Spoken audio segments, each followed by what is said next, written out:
গঙ্গাসাগরে শুভেন্দু অধিকারী সভায় অনুমতি দিল না প্রশাসন। সাগরদ্বীপে সভা করার কথা ছিল বিরোধী দলনেতার। আজ মহকুমা শাসককে চিঠি দিয়ে জানিয়ে দিলেন সাগর থানার ওসি। আমাদের প্রতিনিধি শিবাশিস মৌলিক এই মুহূর্তে টেলিফোনে রয়েছেন। শিবাশিস, কি কারণে এই অনুমতি পেলেন না শুভেন্দু অধিকারী? এখনো পর্যন্ত যা জানা যাচ্ছে তাতে আগামীকাল সাগরদ্বীপে একটি জনসভা করার কথা ছিল শুভেন্দু অধিকারী। রাজ্যের বিরোধী দলনেতা তিনি কালকে কপিল মুনির আশ্রমে যাচ্ছেন। সেই কপিল মুনির আশ্রম দর্শনের পাশাপাশি একটি জনসভা করার কথা ছিল বিরোধী দলনেতা শুভেন্দু অধিকারী। সেই জনসভা করার জন্য আগেই জেলা প্রশাসনের কাছে অনুমতি চাওয়া হয়েছিল, কিন্তু জেলা প্রশাসন প্রাথমিকভাবে অনুমতি না দেওয়ায় আদালতের দ্বারস্থ হয়েছিলেন তারা। এবং আয়োজকরা যখন আদালতের দ্বারস্থ হয়েছিলেন, সেখান থেকে আদালত থেকেও বলা হয়েছিল বিষয়টি জেলা প্রশাসনকে খতিয়ে দেখার জন্য। এরপরে কিন্তু আজ রাতে যা জানা যাচ্ছে তাতে মহকুমা শাসকের তরফ থেকে আয়োজকদের জানিয়ে দেওয়া হয়েছে, ভারতীয় জনতা পার্টির যিনি মথুরাপুর সাংগঠনিক জেলার তিনি সভাপতি রয়েছেন, সেই সভাপতিকে কিন্তু চিঠি দিয়ে জানিয়ে দেওয়া হয়েছে যে আগামীকাল এরকম কোনো সভা তারা যেন আয়োজন না করেন। সাগরদ্বীপের রুদ্রনগর এলাকায় যে সভা আয়োজন করার কথা বিজেপির, সেই সভা যেন আয়োজন না করা হয়।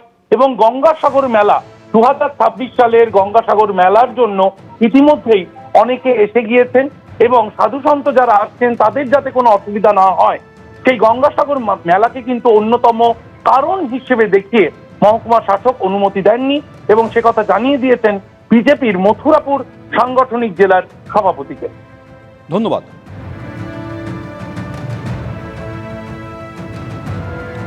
আসছি পরের খবরে। বিএলওদের অ্যাপে একের পর এক অপশন, অভিযোগ যার জেরে ক্রমশ বাড়ছে বিএলওদের দায়িত্ব এবং চাপ। এর প্রতিবাদে মঙ্গলবার বিক্ষোভ দেখালেন তৃণমূলপন্থী বিএলওরা, আর সেই বিক্ষোভেই তৈরি হলো তুলকালাম পরিস্থিতি। তৃণমূলপন্থী বিএলওদের বিক্ষোভে ফের তুলকালাম। প্রথমে গার্ডরেল ধরে ঝাঁকুনি, তারপরই তার উপর উঠে টপকানোর চেষ্টা।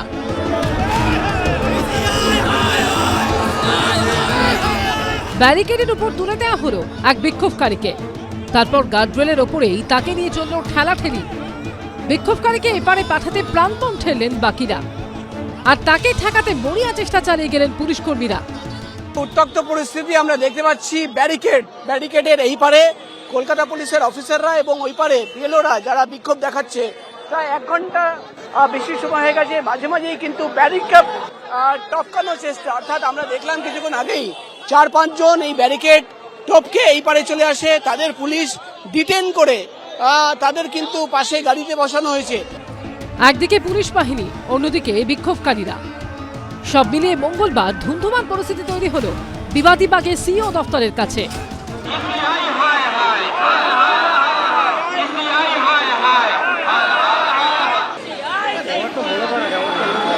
আমরা এটাই দাবি চাইছি, আমাদের যেন কাজের চাপ হালকা করে দেওয়া হয়।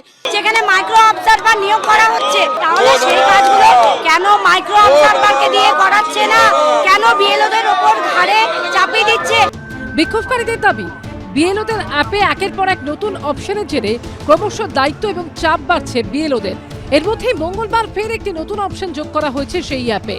বিএলও অধিকার রক্ষা কমিটি তাদের বক্তব্য যে একের পর এক কিন্তু বিএলও যে অ্যাপে সেটা কিন্তু অপশন যুক্ত হচ্ছে এবং সেই কারণে তাদের কাজের যে কাজ কিন্তু বেড়ে চলেছে এবং তার আগেই কিন্তু তারা কাজ আর করবেন না, বিএলওরা যে আর কাজ করবেন না সেটা কিন্তু তারা বলে দিয়েছিলেন এবং জানিয়েছিলেন যে কালকে শুধু নয় আজকেও তারা এখানে প্রতিবাদ জানাবেন। সেই চিত্রটাই কিন্তু দেখতে পাচ্ছি। সকালেও দেখলাম যে বিএলও অ্যাপে একটা নতুন অপশান এসছে।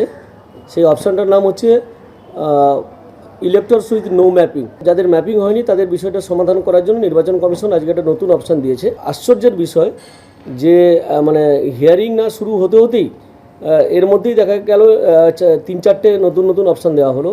এই গত 5 দিনের মধ্যে 4টে নতুন অপশান এলো। মুখ্য নির্বাচনী আধিকারিকের দফতরের বাইরে বিক্ষোভ নিয়ে চলছে রাজনৈতিক তরজাও। বিএলওদের মাঝে মাঝেই তাদের ওপর এত বেশি আপনারা কাজ চাপিয়ে দিচ্ছেন, হঠাৎ হঠাৎ বলছেন বাড়ি বাড়ি আবার যেতে হবে, দেখতে হবে। এগুলোও কি বিএলওদের পক্ষে করা সম্ভব? সেগুলোও আমরা তুলে ধরলাম। ওরা কেউ বিএলও নয়, অনেকে ক্যামেরা নিয়ে ছুটেছিল। আপনি কোন বিএলও? না, আমি বিএলওর বন্ধু। ভয় দেখাতে চাইছে, আর কয়েকদিন ভয় দেখা শিপিং কর্পোরেশনে চলে যাবে অফিস। ভারত সরকার জায়গা দিয়ে দিয়েছে, আমরা তো খুশি। এই আরিজ আফতাব একটা বদমাইশ, 6 বছর ধরে ওটা তৃণমূলের পার্টি অফিস করে রেখেছিল। এরা যত নোংরামি করবে কেন্দ্রীয় বাহিনী তত তাড়াতাড়ি আসতে বাধ্য হবে। খসড়া তালিকা প্রকাশের পর এবার এসআইআর এর শুনানির পালা। সেটা কবে শুরু হবে সেটাই দেখার। রুমা পাল, প্রকাশ সিনহা ও দীপক ঘোষের রিপোর্ট, এবিপি আনন্দ। এবিপি আনন্দ, এগিয়ে থাকে, এগিয়ে রাখে।